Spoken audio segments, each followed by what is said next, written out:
মোটরসাইকেলের ভেতর থেকে বের করে আনা হলো বোরকায় পেঁচানো বিপুল পরিমাণ গাঁজা।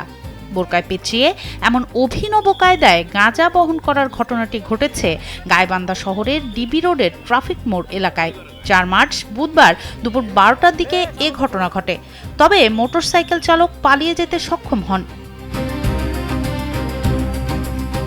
পুলিশ সূত্রে জানা যায়, নিয়মিত যানবাহন তল্লাশির অংশ হিসেবে ট্রাফিক মোড়ের চেকপোস্ট বসানো ছিল। এ সময় পুরাতন বাজারের দিক থেকে আসা একটি মোটরসাইকেল পুলিশের উপস্থিতি টের পেয়ে আড়াল হওয়ার চেষ্টা করে। এতে কর্তব্যরত পুলিশের সন্দেহ হলে মোটরসাইকেলটি থামানোর সংকেত দেওয়া হয়। কিন্তু থামার বদলে বাইক আরোহী মুহূর্তের মধ্যেই গাড়িটি রাস্তার একপাশে ফেলে রেখে ভিড়ের মধ্যে দৌড়ে পালিয়ে যায়। বাইকটির সিটের নিচে এবং ফুয়েল ট্যাঙ্কের ভেতরে বিশেষভাবে তৈরি করা ফাঁকা জায়গায় লুকানো ছিল বোরকায় মোড়ানো কিছু প্যাকেট। বোরকাগুলো সরিয়ে ভেতরে দেখা যায় থরে থরে সাজানো শুকনো গাঁজা। ট্রাফিক ইন্সপেক্টর আলতাফ জানায়, উদ্ধারকৃত গাঁজার পরিমাণ আনুমানিক 10 কেজিরও বেশি।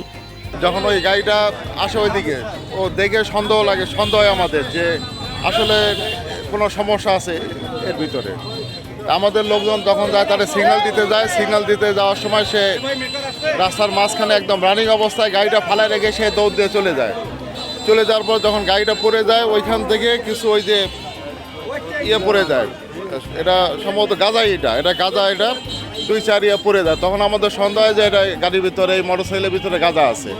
তখন আমরা গাড়িটা সাইড করে খোলার পরে এটা দেখতে পাই যে আমরা এটা আসলে গাঁজা।